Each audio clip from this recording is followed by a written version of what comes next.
بسم اللہ الرحمن الرحیم۔ السلام علیکم، آپ دیکھ رہے ہیں پروگرام سجاد میر کے ساتھ اور میں ہوں غفران چغتائی۔ آج لاہور میں ایک افسوسناک واقعہ پیش آیا۔ لوہاری گیٹ کے قریب انارکلی بازار میں دوپہر 1:45 پر ایک دھماکہ ہوا جس میں ایک بچے سمیت 2 افراد جاں بحق ہوئے، جبکہ 28 افراد کے حوالے سے یہ کہا جا رہا ہے کہ وہ شدید زخمی بھی ہیں۔ اور اس دھماکے کے علاوہ سے آپ کو یہ بھی بتاتے چلیں کہ رپورٹس میں یہ بتایا گیا کہ دھماکے کے بعد جو ہے وہ مختلف عمارتوں کے شیشے ٹوٹ گئے اور موٹر سائیکلوں کو بھی نقصان ہوا، جبکہ دوسری جانب وفاقی وزیر داخلہ شیخ رشید نے پریس کانفرنس کرتے ہوئے یہ کہا کہ الرٹ جاری تھا اور 5 شہروں کے حوالے سے الرٹ تھا، کیونکہ ٹی ٹی پی کے ساتھ جو سیز فائر کا معاہدہ تھا وہ ختم ہو چکا ہے۔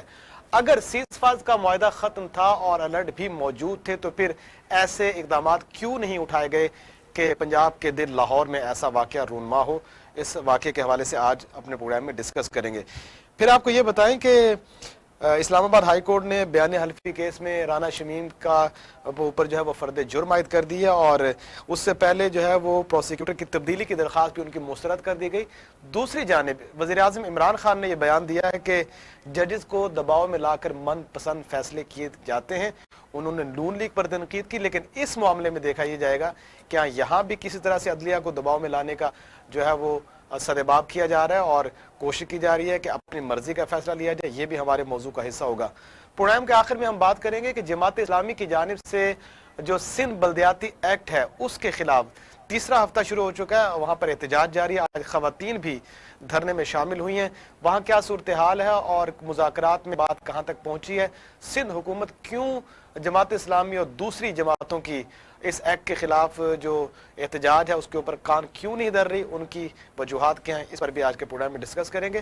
ان تمام موضوعات پر سیر حاصل گفتگو کے لیے میرے ساتھ ہمیشہ کی طرح موجود ہیں نامور صحافی، سینئر تجزیہ کار، دانشور، استاد محترم جناب سجاد میر صاحب۔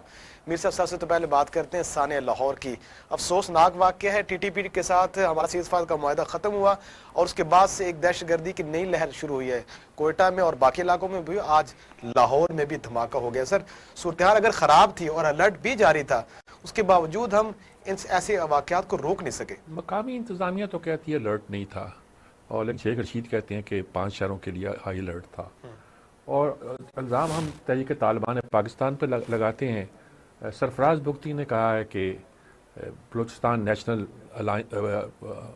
کیا ہے NLA بی این اے، اس نے اس کی ذمہ داری قبول کی ہے۔ وہ 2 پارٹیوں کا اتحاد تھا وہاں کی، جو ہے کہتے ختم ہو چکی تھی، چند لوگ تھے وہ اپنے آپ کو ریوائیو کرنے کے لیے شاید یہ کر رہے ہیں۔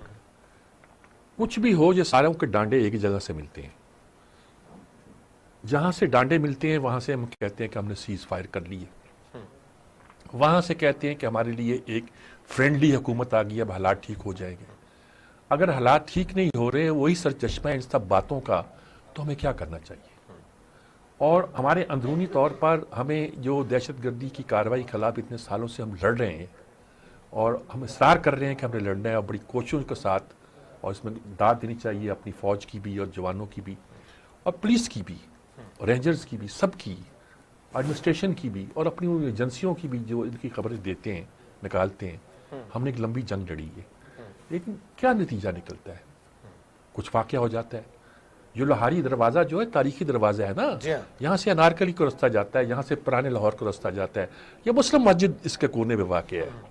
آج پتہ نہیں کس نے سن 77 کا واقعہ یاد دلایا، جب اس مسجد میں ہمارے سپاہیوں کی جوتیوں سمیت جو داخل ہو گئے تھے 77 کی موومنٹ میں۔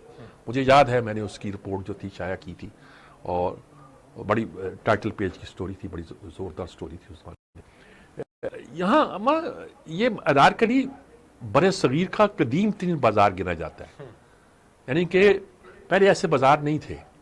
دلی کی جامع مسجد کی سیڑھیوں کے پاس جو دکانیں تھیں وہ اس طرح کا بازار تو نہیں تھا نا جی۔ قدیم ترین بازار جو گنا جاتا ہے وہ انارکلی گنا جاتا ہے، پرانی انارکلی، نئی انارکلی یہ۔ اور آج سے جب ہم یونیورسٹی میں پڑھا کرتے تھے تو انارکلی کی اپنی ایک شان ہوا کرتی تھی۔ لاہور کا سب سے گویا نامور مارکیٹ پلیس یہی تھی، جہاں اس کے ساتھ مال روڈ پھر ہو گئی تھی، وہ بھی ڈیولپ ہو گئی تھی، مال روڈ گنا جاتا ہے، لیکن دکان کے لیے، شاپنگ کے لیے، خاص طور سے عورتوں کی شاپنگ کے لیے یہ بہترین جگہ تھی۔ 1-2 بڑے سٹور بھی یہاں موجود تھے، اب تو بڑے بڑے سپر سٹور لاہور میں کھل گئے نا جی، لیکن اس زمانے میں جو ایک آدھ سٹور جنہیں گنا جاتا تھا وہ انارکلی میں تھے. یہاں علامہ اقبال بھی، یہاں احسان دانش، پتہ نہیں کون کون. یہاں ہوٹل بھی دلی مسلم ہوٹل، جہاں میں نے سردار قیوم جیسے لوگ آ کے ٹھہرتے تھے. ایک شان تھی اس انارکلی کی. اور آج بھی جو لوگ باہر سے آتے ہیں وہ انارکلی ضرور جاتے ہیں شاپنگ کے لیے، خاص طور پہ جو خواتین کراچی تک سے آتی ہیں انارکلی جاتی ہیں. تو یہاں کے میں نے کہ رش ایریا میں اس وقت، اور ویسے بھی کہتے ہیں شادیوں کا زمانہ ہے، لوگ شاپنگ کر رہے ہیں، اس وقت وہاں ایسا دھماکہ کر دینا جو ہے یہ وہ ہے پاکستان کی سیکورٹی سے کھیلنے کے مترادف ہے. میر صاحب، جب لاہور جیسا شہر ہو اور شہر لاہور کے اندر انارکلی جیسا بازار ہو اور وہاں پر اس قسم کے دھماکے کا ہونا، جو جگہ کا تعین کرنا ہے دہشت گردوں کی جانب سے، اس سے ایک بڑا واضح پیغام بھی جاتا ہے کہ آپ کی اس طرح کی پلیسز بھی ہیں وہ محفوظ نہیں ہیں، جو ساری دنیا میں شاید آپ کی جان اور پہچان کا مرکز ہے. یہاں ایک لحاظ سے تو محفوظ اس لیے نہیں ہے کہ جس طرف سے آپ پچھلی طرف سے آتے ہیں، ایک رستہ مار روڈ پہ آ کے کھلتا ہے، دوسرا رستہ جو ہے وہ سرکولر روڈ پہ کھلتا ہے، جس کے آگے لوہاری گیٹ ہے، جس کے آگے میں نے بتایا کہ کونے پہ مسجد ہے وہ، اور ساری مشہور دکانیں اس زمانے میں سرکولر روڈ پہ ہوا کرتی. اب تو وہاں چلنا پھرنا مشکل ہو گیا نا جی. اب تو شالمی کی طرف جانا ویسے ناممکن ہو گیا ہے. پہلے تو اس سرکولر روڈ پہ کیا کچھ نہیں تھا. شہید گنج مسجد جو تھی وہ بھی وہیں تھی، سبھی کچھ وہیں تھا نا جی. تو ایسی جگہوں پہ جہاں میں نے کہا بہت تاریخی جگہ بھی ہے، اب وہاں ایک گزرے ہوئے دور کی شان تو اب بھی موجود ہے. لاہور کا صحیح کلچر دیکھنا ہے اگر اب شاپنگ پلازا کا زمانہ تو بعد میں آیا بہت پہلے. پہلے دکانیں ایسی ہوا کرتی تھی، بازار ایسے ہی ہوا کرتے تھے، اور اس میں سے جو آرگنائز بازار جو تھا پورے برصغیر میں یہ انارکلی تھا. میر صاحب، آج جب یہاں پر 1:45 بجے دھماکہ ہوا تو کہا گیا کہ ایک بچہ جہاں بحق ہوا اور اس کے ساتھ 2 افراد اور بھی گئے، اور 28 جو ہے وہ مزید افراد زخمی بھی ہیں، اور جس میں خواتین بھی شامل ہیں. اس کے بعد ان کو طبی امداد کے لیے میو اسپتال لیا گیا. وہاں پر کیا صورتحال اس وقت موجود ہے زخمیوں کی اور جو جاں بحق ہوئے ہیں؟ ہمارے ساتھ موجود ہیں، ہیلتھ کی بیٹ بھی کرتے ہیں، سینئر رپورٹر بھی ہیں، جناب ذوالقرنین رانا صاحب. ان سے جانے کی کوشش جی ذوالقرنین رانا صاحب سے پوچھتے ہیں. جی ذوالقرنین صاحب، کیا صورتحال ہے؟ کیا زخمیوں کی کیا حالت ہے؟ مرنے والوں کی تعداد کوئی بڑی تو نہیں خدا نخواستہ؟ اور کیا نقشہ دکھائی دیتا ہے آپ کو؟ جی بالکل، جب یہ دھماکہ ہوا تو اس میں یہ دیکھا جا رہا تھا سب سے پہلے کہ یہ دھماکے کی نوعیت کیا ہے. تو اس میں سب سے پہلے جو ہمیں خبریں موصول ہوئیں وہ یہ ایک سلنڈر دھماکہ ہے، اور اس سے 3 سے 4 لوگ جو ہے زخمی ہوئے ہیں. لیکن جب ہم اسپاٹ پر پہنچے اور تمام تر چیزیں دیکھی تو وہاں پر جس طرح سے افراتفری کا عمل تھا اور لوگ جس طرح سے جلے ہوئے تھے، تو وہ دھماکہ ہمیں سلنڈر بلاسٹ نہیں لگ رہا تھا. اور پھر تحقیقاتی ادارے جب وہاں پر پہنچے تو مزید جو ہے وہ زخمی بھی نکالے گئے. تو 12 زخمی جو ہیں وہ پہلے مراحل میں نیو ہاسپٹل جو ہے منتقل کیے گئے تھے، جس میں سے ایک محمد رمضان نامی 31 سالہ نوجوان تھا جو ڈیڈ ریسیو ہوا تھا، اور 11 زخمی وہاں پر تھے. اس کے بعد زخمیوں کی تعداد بڑھتی گئی، اور ابھی کی تازہ صورتحال جس طرح سے غفران چغتائی نے بتائی کہ 28 زخمی جو ہیں وہ زیر علاج ہیں، 3 کی جو ہے وہ اس میں جاں بحق ہوئے ہیں. تو اس حوالے سے انتظامات جو ہیں وہ فوری ہی نیو ہاسپٹل میں بہت اچھے کر دیے گئے تھے. ایمرجنسی جو ہے نافذ کر دی گئی تھی. تمام ینگ جو ڈاکٹر ایسوسیشنز ہیں انہوں نے بھی اپنا ایک مراسلہ جاری کیا تھا کہ تمام ڈاکٹر جو ہیں وہ اگر چھٹیوں پہ چلے گئے ہیں یا چھٹی کا ٹائم تھا ان کا تو وہ واپس جو ہے وہ ایمرجنسیوں کو سنبھال لیں، اور انہوں نے اس طریقے سے سنبھالا بھی، اور تمام زخمیوں کو جو ہے فرسٹ ایڈ جو ہے فوری طور پر دی گئی. تو ابھی بھی 3 زخمی ایسے ہیں جن کی حالت جو ہے وہ تشویشناک ہے، جبکہ 6 جو زخمی تھے ان کو ڈسچارج بھی کر دیا گیا ہے. مزید کو ڈسچارج بھی جو ہے وہ کر دیا جائے گا کیونکہ وہ معمولی جھلسے بھی ہوئے ہیں. کچھ لوگ ہیں جس میں سے بتایا جا رہا ہے کہ 4 لوگوں کی حالت جو ہے وہ تشویشناک ہے. اگر ہم اوور آل اس دھماکے کے حوالے سے بات کریں تو یہ ایک آسان ادب ہوتا ہے کسی بھی دشمن کے لیے پبلک پلیس پر دھماکے وغیرہ کرنا. یہ والے تمام اس طرح کے دھماکے جو ہیں وہ ہم نے 90s سے پہلے دیکھے تھے کہ وہ کیے جاتے تھے اور اس طرح سے افراتفری جو ہے مچائی جاتی تھی. لیکن اب اس کے درمیان ایک لڑائی ہے، لوگ فورسز کو جو ہے وہ ٹارگٹ کرتے ہیں. یہ اس طرح سے یہ آسان ادب میں بزدلانہ قسم کا یہ حملہ جو ہے وہ بتایا جا رہا ہے، اور اس کی پاکستان کے اندر سے ہی ایک تنظیم نے ایک سماجی رابطے میں یہ بھی بتایا ہے کہ انہوں نے اس کی ذمہ داری قبول کر لی ہے. بلوچستان نیشنل الائنس سے سی ٹی ڈی نے جو ہے اس کا مقدمہ بھی درج کر لیا ہے. تمام تر پہلوؤں سے چیزیں بھی دیکھی جا رہی ہیں، لیکن جو زخمیوں کی حالت ہے وہ اس وقت قدرے بہتر ہیں. صرف 4 اس طرح کے مریض زخمی بتائے جا رہے ہیں. اچھا ذوالقرنین، یہ بتائیے گا ان زخمیوں میں خواتین کتنی ہیں اور مردوں کی تعداد کیا ہے؟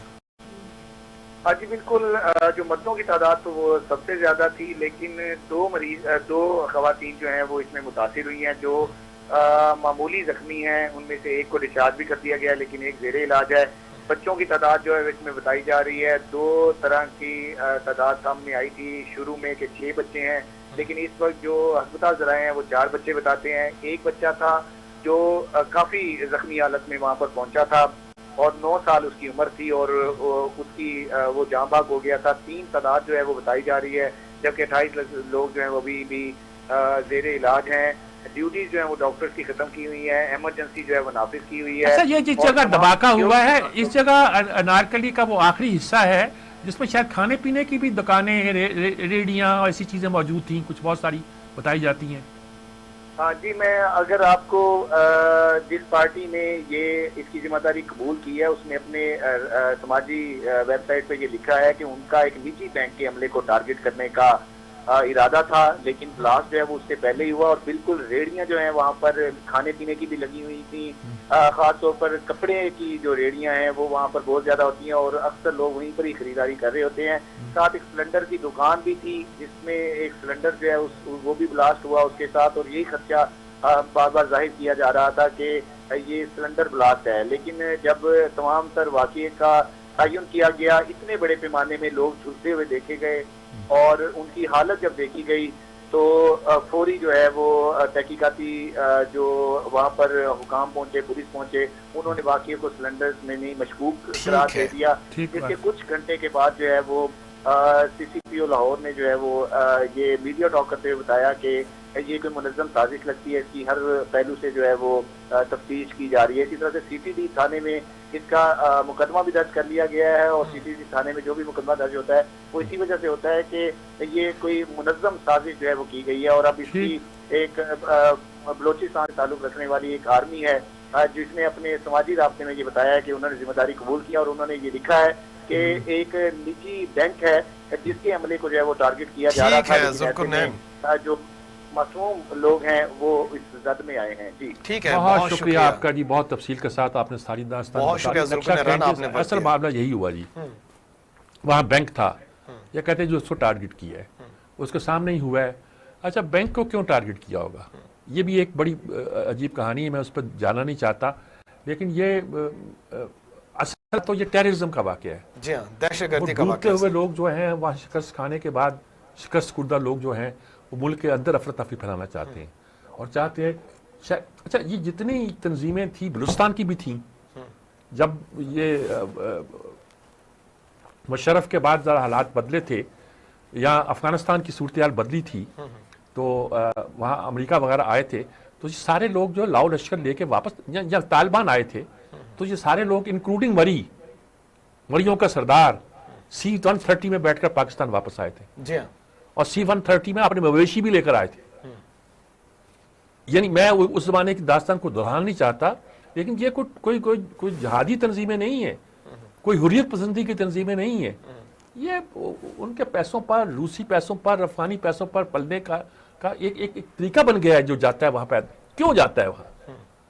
اب اگر حکومت بدلی ہے، اب بھی وہاں کے حالات نہیں بدلتے تو ہمیں سوچنا پڑے گا، یہ بھی سوچنا پڑے گا کہ جہاں بھی ایک طرح سے اسلام کا نام لے کے لوگ آتے ہیں وہ اس طرح کے کام کیوں شروع کر دیتے سر ہیں؟ تحریک طالبان پاکستان کا کنیکشن بھی تو ملتا ہے نا ان تمام سرگرمیوں کو، اگر انڈیا سپورٹ کرتا ہے بادی النظر میں، یہ سارے دیکھیے، یہ تحریک ہمیشہ طالبان پاکستان، لشکر جنگوی، بلوچستان نیشنل آرمی، فلانا اندر سے سب کے ڈانٹے ملتے ہیں، جو بھی کرتا ہے، جو بھی ان کا پشتی بان ہے، ہمیں تو پھر کوئی لحاظ نہیں کرنا چاہیے، ہٹ خوش آمدید چلیں گی، ہٹ کرنا چاہیے۔ سر افغانستان میں جب سے حکومت بدلی ہے تو یہاں پر ایک رجحان یہ پایا جا رہا تھا کہ شاید اب پاکستان میں بھی حالات اس حوالے سے قابو میں کر دی ہے، پھر کہا سیز فائر ختم کر دی ہے، سیز فائر ختم کر دی ہے تو ان کے ٹھکانے وہاں کیوں ہیں؟ شیخ رشید نے بھی یہی کہا نا کہ سیز فائر ختم ہوئی اور لٹ بھی جاری تھا۔ نہیں، اب یہ اس کے بعد انہوں نے یہ بھی کہا سیز فائر ختم ہو گئی ہے، اب اس کے بعد لٹ بھی ہے 5 جگہوں پہ۔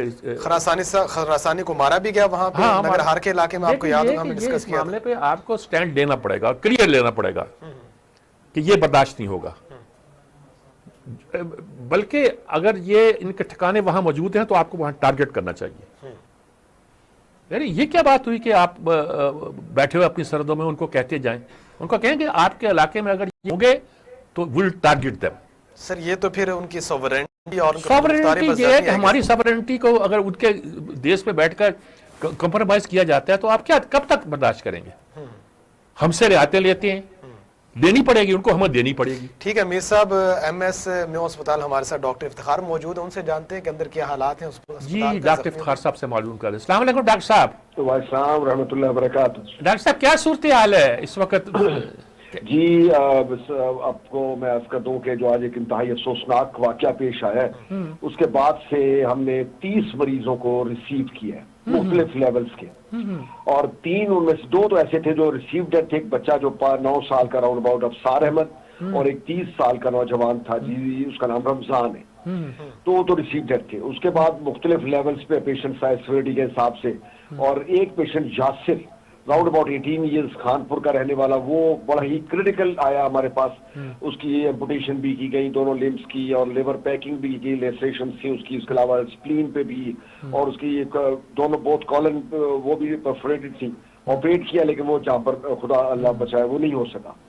اس کے بعد پھر ہمارے پاس جو پیشنٹ 4 سے 6 پیشنٹ جو سیریس تھے، ان میں 2 کی تو لمب ایمپوٹیشن کی ہمارے آرتھوپیڈک کے پروفیسر اقبال صاحب نے، اور پروفیسر خالد مسعود گوندل صاحب اور احمد عزیر قریشی دونوں پروفیسر صاحبان نے مل کے آپریٹ 4 پیشنٹس کی لیپروٹمیز ہوئی ہیں، ان کی چیسٹ ٹیوب ڈالی. وہ اللہ کے فضل سے اس وقت ہمارے سرجیکل ٹاور میں اللہ کا شکر ہے کہ بالکل سٹیبل، وائٹلی سٹیبل ہے، اور اس وقت بالکل ٹھیک ہے.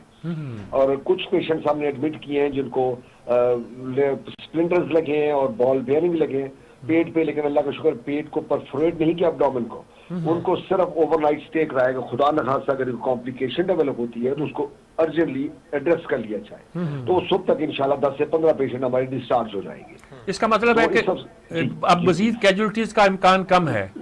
جی اللہ اکبر. اب اللہ انشاءاللہ جی. بس اللہ آپ کو بھی ہمت دے، توفیق دے سب کی حفاظت کرنے کی، اور اللہ سب پہ پاکستان پہ بھی اپنا رحم فرمائے. بہت شکریہ ڈاکٹر صاحب. بہت شکریہ ڈاکٹر افتخار صاحب. یہ بھی بتایا کہ کیا کیا پروسیجر اختیار کیا گیا ہے، پروٹیکشن بھی کی گئی.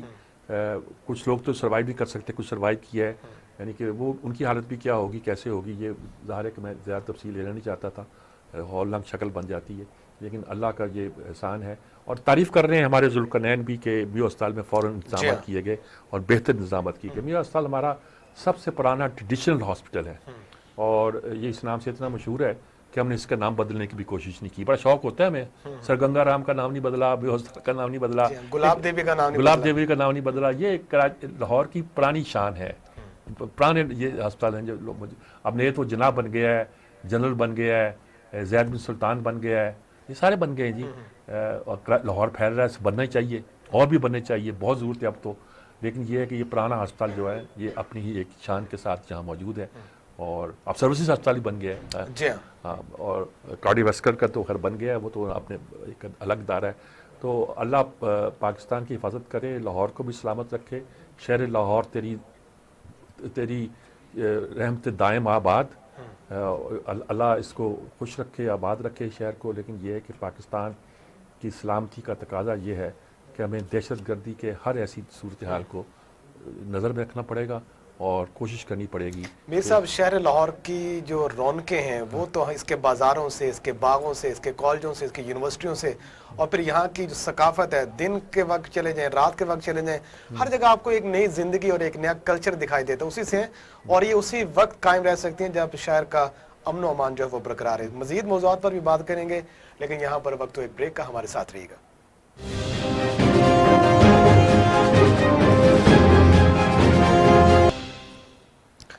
پروگرام سجاد میر کے ساتھ میں ایک بار پھر خوش آمدید. میر صاحب، آج اسلام آباد ہائی کورٹ نے بیان حلفی کیس میں رانا شمیم پر جو ہے وہ فرد جرم عائد کر دیا، اور رانا شمیم کی طرف سے جو انکوائری سے پہلے پروسیکیوٹر کی تبدیلی کی درخواست تھی وہ بھی منظور نہیں ہوئی.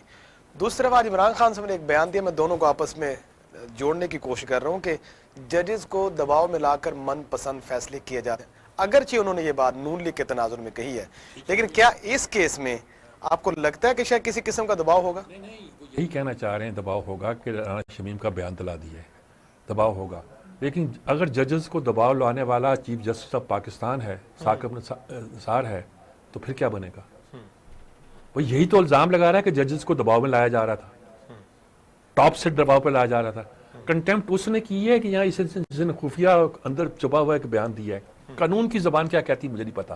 کنٹیمپٹ کا کیس ہے, کنٹیمپٹ تو اسی پہ چلے گی نا, اس پہ نہیں چلے گی کیا کہتے ہیں ثاقب نثار پہ. اس نے تو بیان نہیں دیا اور خاموش بیٹھا ہے, منہ پہ بول نہیں رہا, اس نے کچھ نہیں کہا اس میں.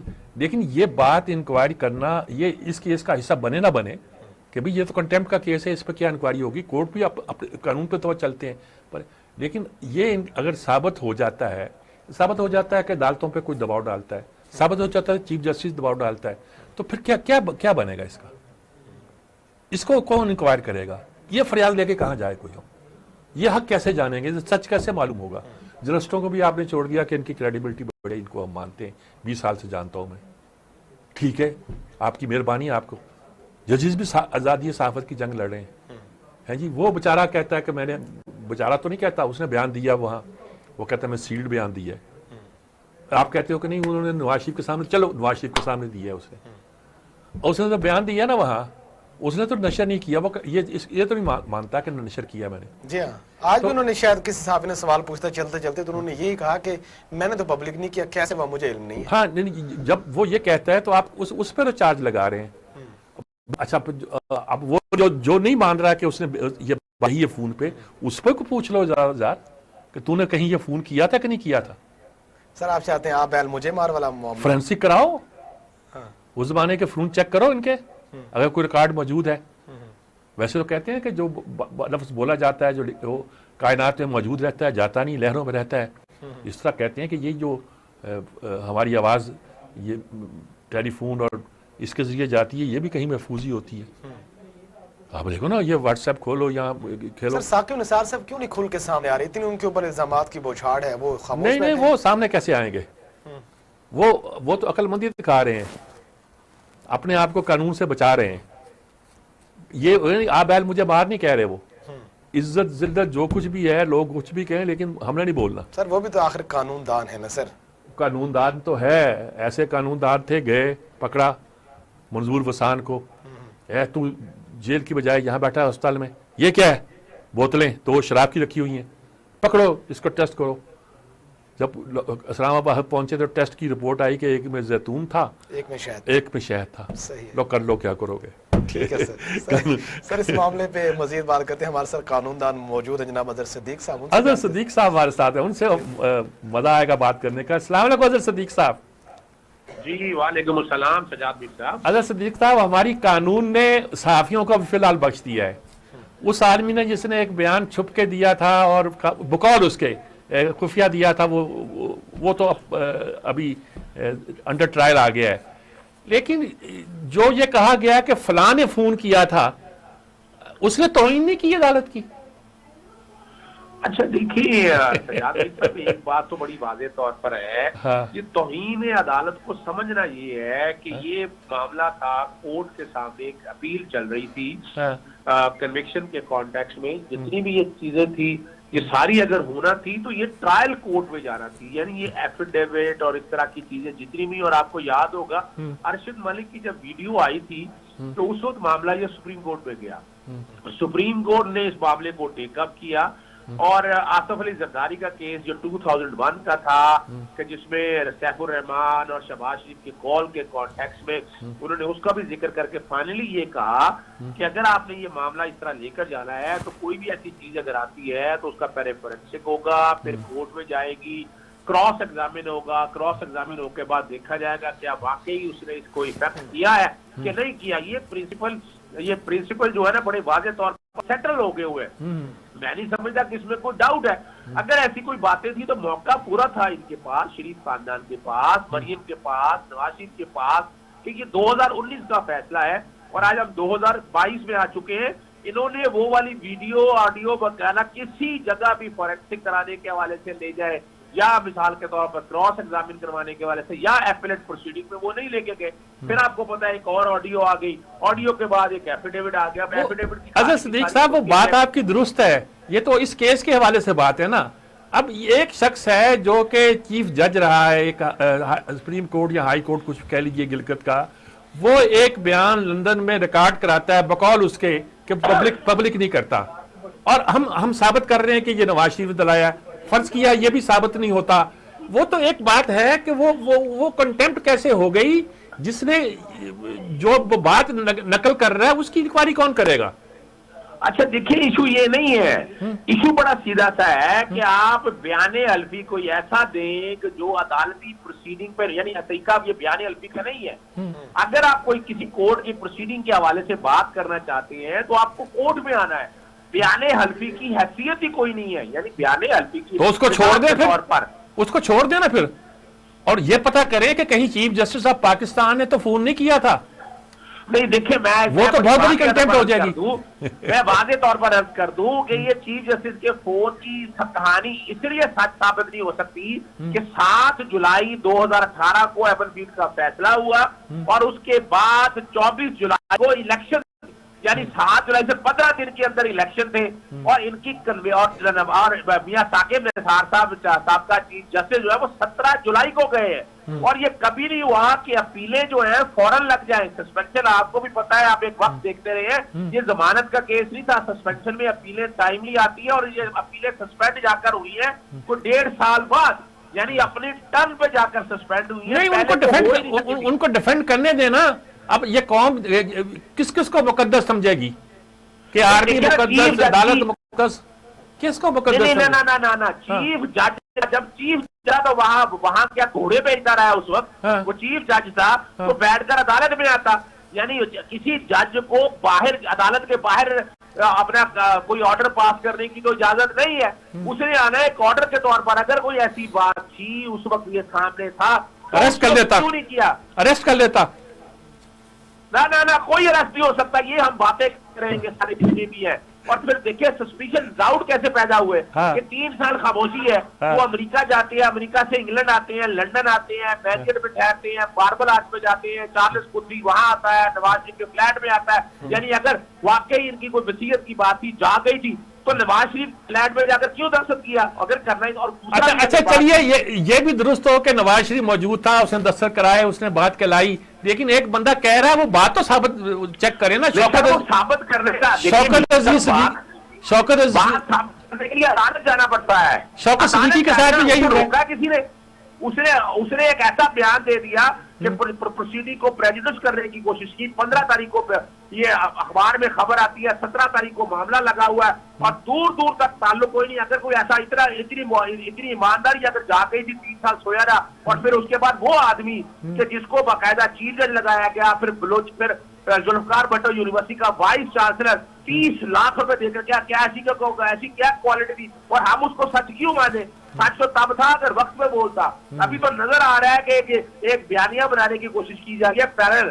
آپ آئیں اگر میرٹ پہ اپنا کیس بحث کریں، آپ بتائیں یہ آپ کے پاس ایویڈنس ہے، یہ آپ کے پاس ثبوت ہے، عدالت میرٹ پر کیس لڑے۔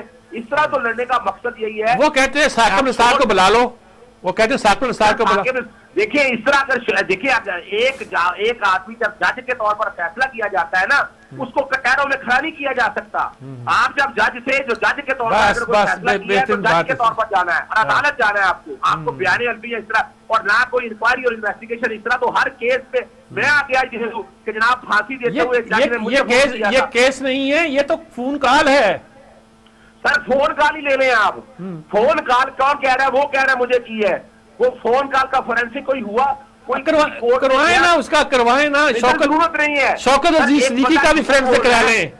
ایک بندہ جھوٹ بول رہا ہے، فراڈ کر رہا ہے، فریب کر رہا ہے، قوم کو مسلیڈ کر رہا ہے، آئندہ سے تو آپ کا جوڈیشل سسٹم سارا ستیاناش ہو جائے گا۔ بہت شکریہ جی، ہم جوڈیشل سسٹم کو بچاتے ہیں انشاءاللہ بالکل ٹھیک، قانونی طور پر ٹھیک کہہ رہے ہیں۔ بہت شکریہ قانونی طور پر ٹھیک کہہ رہے ہیں، لیکن قوم کس طرح اور سوچتی ہے وہ بھی میں نے سوال جواب میں آپ کے سامنے آ گیا۔ کافی آپ کی نوک جھوک ہوئی اس معاملے میں، چھیڑ چھاڑ کی وہ اپنے قانونی نقطہ نظر سے بات کر رہے قانونی طور پہ وہ ٹھیک کہہ رہے ہیں، عوامی جذبات کی ترجمانی نہیں وہ قانونی طور پر ٹھیک کہہ رہے ہیں۔ میں یہ کہنا چاہتا ہوں کہ کئی بار میں جو فکر کہتا ہوں کہ قانون کے فیصلے جو ہیں کبھی کبھی تاریخ کے فیصلے قانون کے فیصلوں کے پابند نہیں ہوا کرتے۔ صحیح، یعنی عدالتوں کے فیصلوں کے پابند نہیں ہوا کرتے قانون کے فیصلے۔